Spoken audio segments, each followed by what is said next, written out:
Imagine it is October of 1930. You are not a speculator on Wall Street. You are not a gambler. You are not a person who chased a hot stock tip. You are a grain farmer in rural Nebraska named Harold, and you have spent 30 years working land that does not forgive mistakes. Last month, after a year of work, you sold your harvest and deposited your money into the First National Bank in your small town. It was not just money on a ledger, it was the seed money for next spring, it was food through the winter, it was the bridge between one hard season and the next. On Tuesday morning, you drive into town to withdraw $80 for supplies. You see a line outside the bank. That is the first signal that the system is no longer behaving normally. People are talking in low voices, some are angry, some are frightened. A few are pretending not to be frightened because fear spreads faster when people can see it on your face. Then you see the doors, they are locked. A handwritten sign is taped to the glass, closed until further notice. You walk to the front, you knock. A clerk inside looks toward you, then looks away. He does not open the door, he does not explain, he does not make eye contact because he already knows the truth. Your money is still inside the building, you can see the vault, but the money is no longer yours in the way you believed it was yours. The bank has failed. There is no insurance, there is no rescue, there is no simple appeal. There is only a line of people who all believed the same thing at the same time, and all of them were wrong. Within 2 years, thousands of American banks would close their doors in exactly that way. Millions of people who believed they had savings discovered that what they actually had was a claim on a failing institution. That distinction matters. It mattered then, and it matters now. The biggest mistake people make about money is assuming that the word safe describes a place. A bank building looks safe, a vault looks safe, a digital balance on a clean screen feels safe. The government seal behind the counter looks safe, but in the real world, safety is not a feeling. Safety is a structure. And when you understand the structure, you realize something that most people never really process. When you deposit money into a bank, you are not placing your money in a storage box. You are lending it to a private corporation. The bank becomes the owner of the cash, you become a creditor. That is not a slogan, that is how the legal relationship works. The bank owes you money, your deposit is a liability on its balance sheet. Your cash becomes an asset it can use, lend, invest, transform, and in some circumstances lose. Most people do not feel this because the system works most of the time. You swipe your card and the transaction clears, you transfer money and the number changes. You withdraw cash and the ATM gives it to you. The experience creates the illusion that access equals ownership. But access and ownership are not the same thing. Access can be delayed, access can be frozen, access can be rationed, access can disappear exactly when everybody wants it most. That is the first principle. A bank is not a vault. A bank is a counterparty, and counterparties can fail. Now I want you to think about why the system works in normal times. Modern banking runs on confidence and mismatch. A bank takes short-term deposits and makes longer-term loans and investments. Depositors think they can get their money back at any time. Borrowers repay over months, years, or decades. The bank earns the spread between what it pays depositors and what it earns on assets. When conditions are calm, this is a powerful machine. It creates credit. Credit helps businesses grow. It helps families buy homes. It helps economies expand. But every powerful machine has a failure mode. The failure mode of banking is that the promises are shorter than the assets. If only a normal number of people ask for money, the bank can pay. If too many people ask at once, the bank cannot pay because the money is not sitting idle in the vault. It has been lent out, it has been converted into assets, it is somewhere else. This is the core of fractional reserve banking. When one person deposits money, the bank keeps a fraction and lends the rest. That loan becomes someone else's deposit. That deposit supports another loan. The system multiplies claims on money far beyond the original cash. In normal conditions, this creates liquidity and growth. In a panic, it reveals fragility. That is what happened in the early 1930s. The market crash of 1929 gets the headlines. But the deeper economic destruction came when confidence in banks broke. A stock can fall and recover, a business can lose market value and still operate. But when a bank run begins, time compresses. Fear becomes action, action becomes insolvency. One bank fails, then depositors at another bank ask themselves, what if ours is next? They withdraw just in case, but in banking, just in case can become the cause. The withdrawal that protects one person weakens the institution for everybody else. And when enough people do the rational thing individually, the collective result becomes destructive. This is why banking crises are not only financial events, they are behavioral events. They are psychological events. They are trust events. The load-bearing wall is confidence. Once confidence breaks, the math that seemed stable yesterday becomes impossible today. This is why the story of Harold matters. He did not make a bad investment. He did not choose a risky stock. He did not gamble on a speculative business. He did what the culture told responsible people to do. He saved money in a bank and still he lost it. That is a hard lesson, but useful lessons are often hard. After the Great Depression, the United States created the FDIC. The purpose was clear. If depositors believed their money was insured, they would not rush to withdraw at the first sign of trouble. The insurance was not only a financial tool, it was a confidence tool. And confidence tools matter. Originally, the limit was small. Over time, it grew today. Many people look at the deposit insurance limit and conclude that the old problem has been solved. That is partly true. Deposit insurance dramatically reduced ordinary bank runs. It gave households a reason not to panic every time a rumor spread. It made the system more stable. But a principle I use in studying systems is that reducing a risk is not the same as eliminating a risk. Deposit insurance is designed for isolated failures. One bank here, another bank there, a contained problem, a manageable resolution. It is not designed as a magic pool large enough to instantly cover every insured deposit in a systemic crisis. If many large institutions fail together, the insurance fund is not the real backstop. The real backstop is the government's ability to borrow tax and create money through the broader public system. That means the risk does not disappear. It changes form. Sometimes the cost is borne by failed bank shareholders, sometimes by bondholders, sometimes by uninsured depositors, sometimes by taxpayers, sometimes by inflation, which is a quieter tax on purchasing power. The cost is always paid by someone. That is one of the deepest principles in finance. Losses do not vanish. They move. In the case of Silicon Valley Bank in 2023, most deposits were above the formal insurance limit. When the bank failed, the government chose to protect all depositors because officials feared contagion. That decision stabilized the situation, but it also revealed the real nature of the system. The protection above the limit was not automatic in the ordinary legal sense. It depended on a judgment that the failure posed systemic risk. That means the practical question for a depositor is not simply, am I insured? The better question is, under stress. What is the order of claims? What is discretionary? What is guaranteed? And how long could I be unable to access my cash? People often think of safety as binary, safe or unsafe, protected or unprotected. Reality is more like a spectrum. There is legal protection. There is political protection. There is operational access. There is purchasing power preservation. There is liquidity, and each form of safety can fail in a different way. A balance can be legally protected and temporarily inaccessible. Cash can be accessible and steadily losing purchasing power. Gold can be outside the banking system and difficult to use. A foreign account can diversify jurisdictional risk and create regulatory complexity. Treasuries can reduce private bank risk and still depend on government solvency and market access. This is why simple answers are usually dangerous. Now look at Cyprus in 2013. The crisis there taught the modern world a lesson that many people still have not absorbed. Banks were insolvent. The rescue came with conditions. Depositors above a certain level were directly hit. Their balances were converted or written down to recapitalize the institution. That is called a bail. A bailout uses public money to save the bank. A bail-in uses the claims of creditors and depositors to absorb losses. From a regulator's point of view, this can look more responsible than asking taxpayers to pay. From a depositor's point of view, it means your money can become part of the rescue mechanism if you are in the wrong position in the capital stack. The language is technical, but the effect is simple. You thought you were storing money.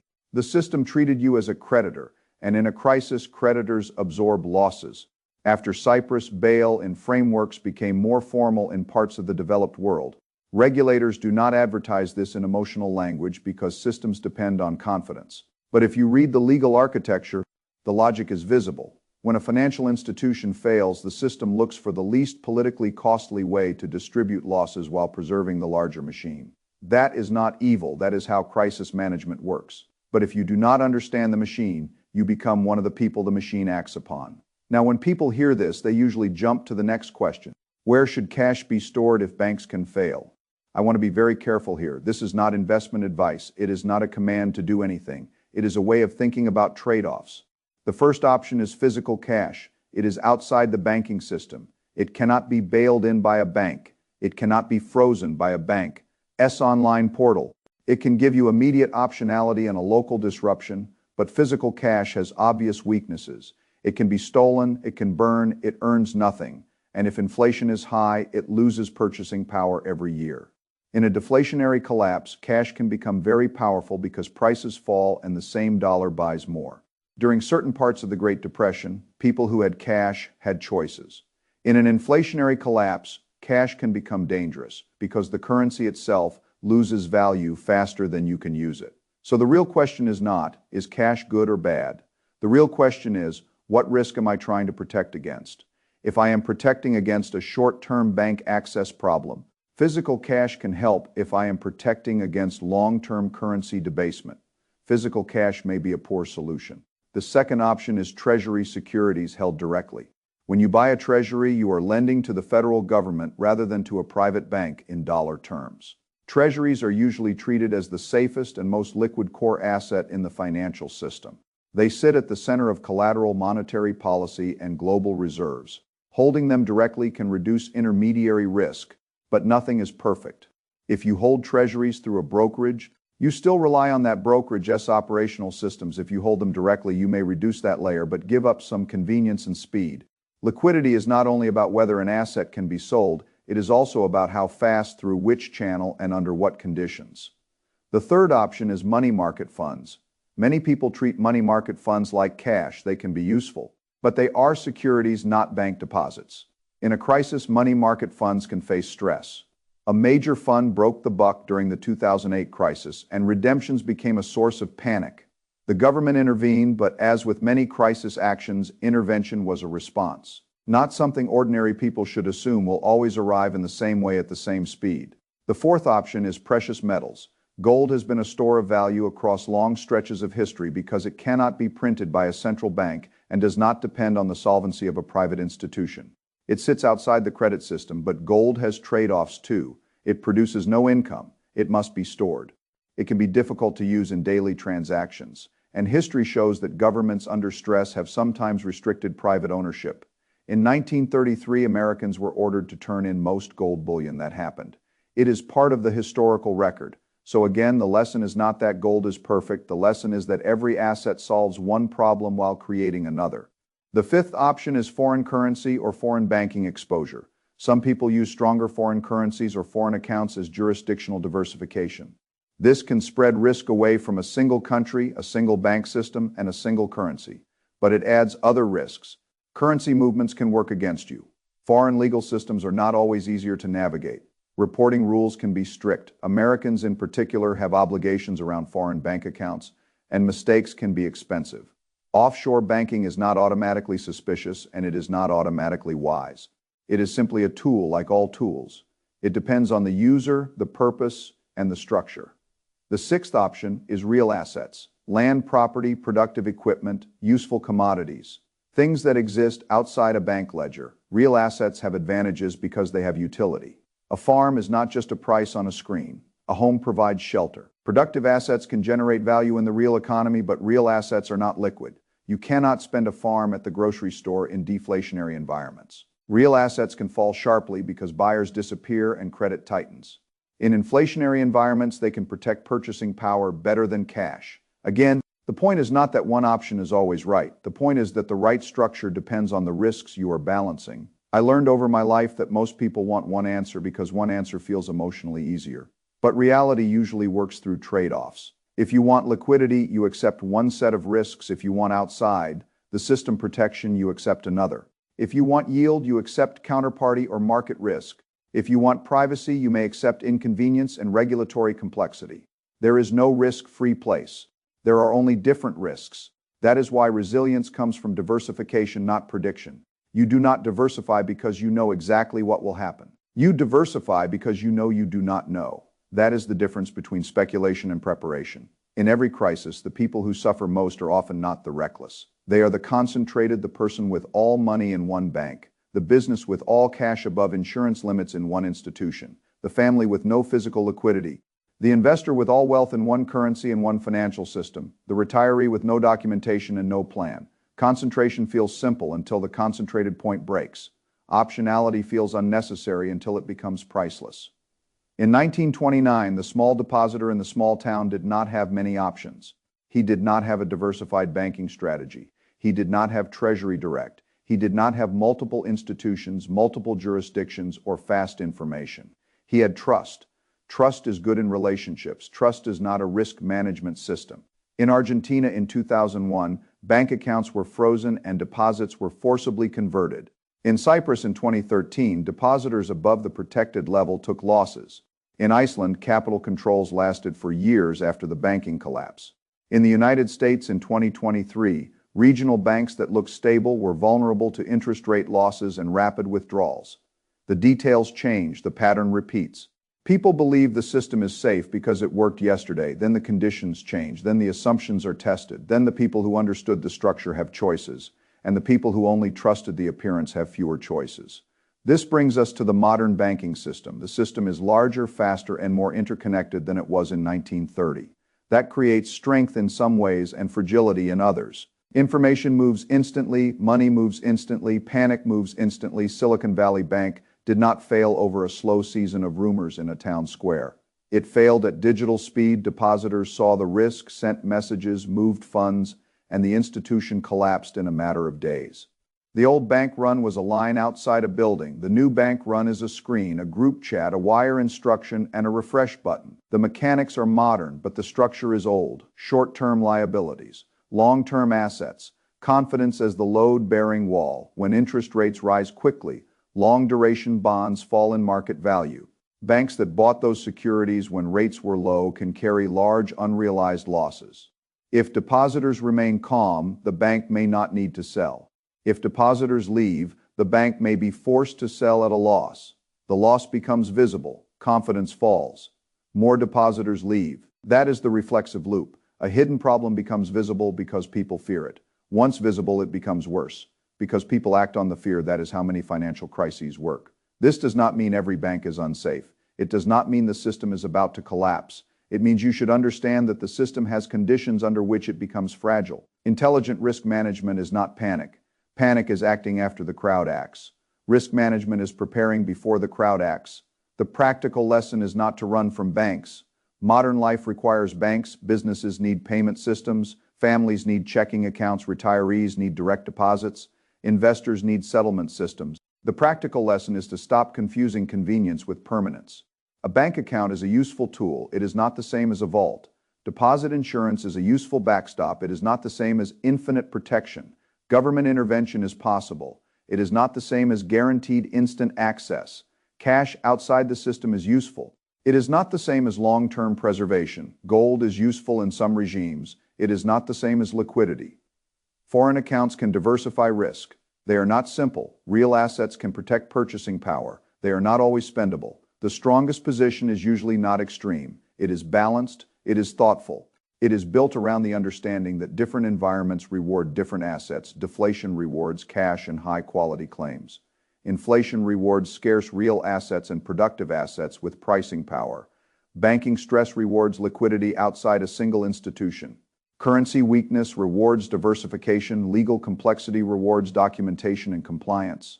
This is why I think in systems, not slogans. A slogan says keep everything in cash. A system asks what happens if inflation rises.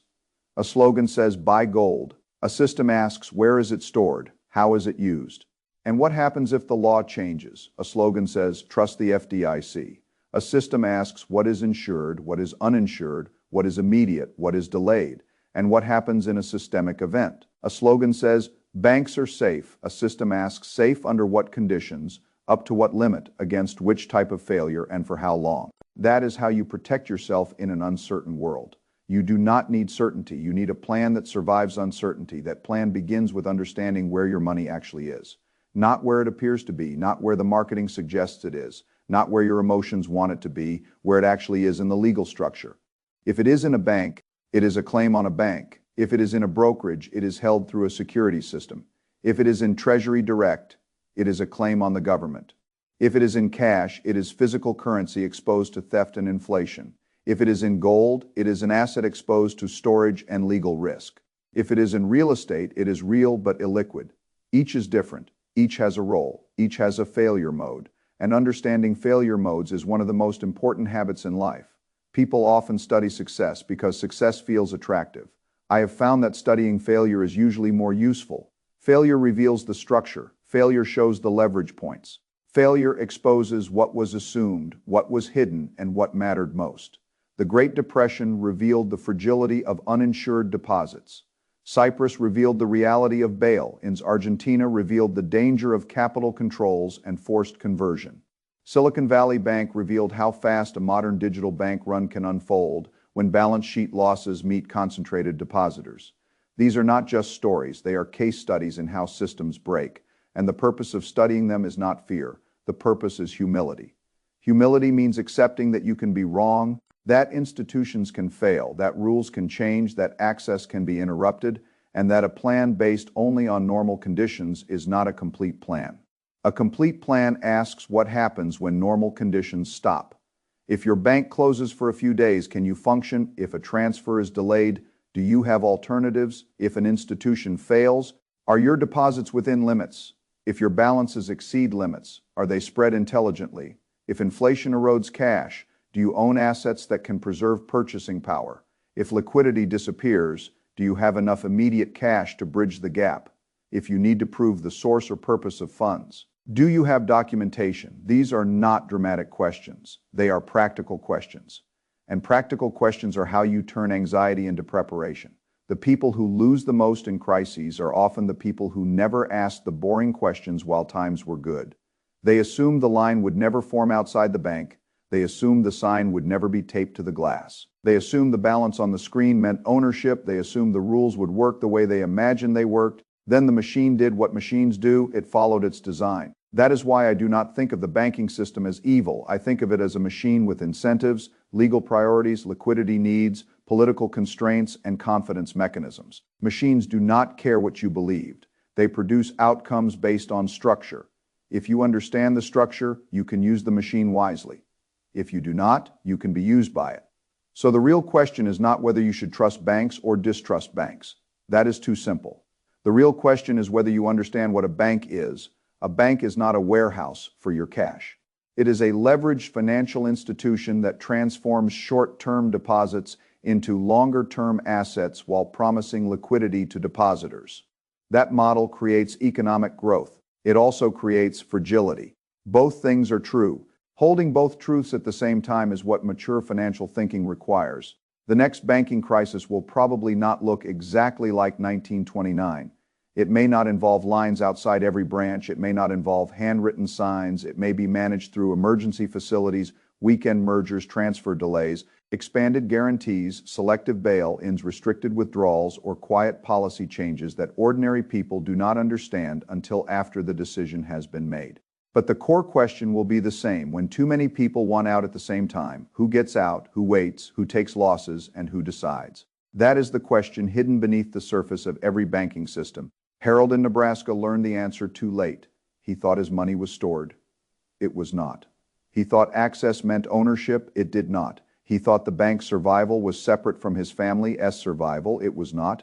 And that is why history matters.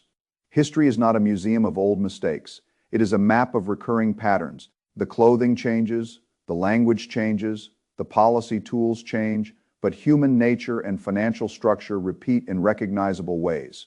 People overtrust stability in good times. Institutions take risks when confidence is high. Regulators prepare for the last crisis. The public learns the rules after the rules matter.